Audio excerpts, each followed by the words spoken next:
So guys, takala mo Bakar dumating. Papadala natin to sa kanya sa kina Bit Ali Rashid. Itong bulaklak na to guys, ang ganda. Tumutubo na siya. Pag pag taglamig. Mabilis lang din naman siyang mabilis naman siyang mamatay.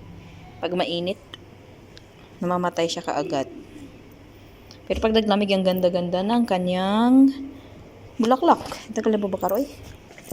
So, titingnan natin si Abubakar kung nandito na. Tagal niya. Saan kaya siya? So, ibibigay natin yung pera para kay Tabak. May pera sila ngayon. Sana all nga eh.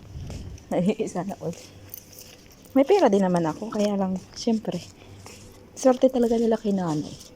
Kasi mayroon silang pera. Ayan.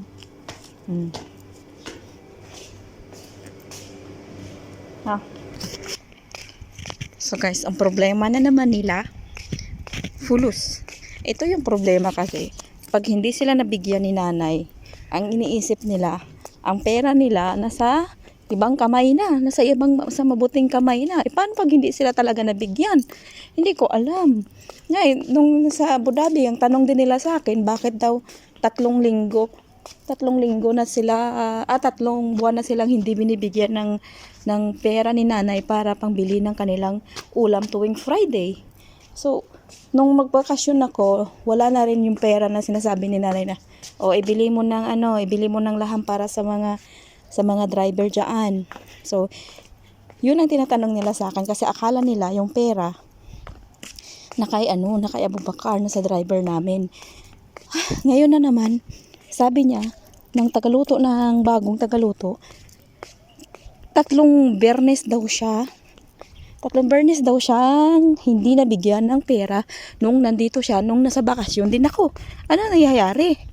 Oh my gosh. Baka naman talaga hindi nabigyan sila ni nanay. Kaya akala nila yung pera nila nasa ibang kamay. Oh my gosh, tingnan natin. Tatanungin ko si Donna mamaya kung nagbibigay ba si nanay ng pera sa kanya para sa mga dito sa labas. Kaloka to. Ngayon ko lang nalalaman tong mga to, pesting yawa.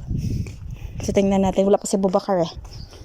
Sabi nila, wag mong sabihin kay Abubakar o kanino man. Ano nga kung sabihin, mga pasaway sila. Hayop, pesting yawa. Takatatin ko nga muna dito yung nator.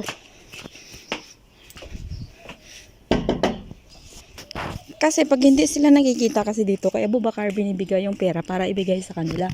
Kaso dapat siguro talagang sa kamay nila iabot yung pera. Pasaway. Paano ba? Ano bang gagawin natin dito ngayon? Bahala sila dyan. Pag sinabi ko kasi ito kay nanay, talagang magagalit si nanay nito kasi nga yung pera na yun para sa kanila. Bakit hindi ibinibigay sa kanila, di ba? Dati ang problema dito, si Rani, hindi binibigay sa kasama niya yung pera. Ngayon na naman, mayroong issue na ganun. Pambihira naman, oo. Anong gagawin natin ngayon dito? Teka, pasok muna tayo dahil wala pa si Abubakar. Pasok muna tayo sa loob. At tatanungin natin si Donna. Baka tapos na sila doon kay nanay.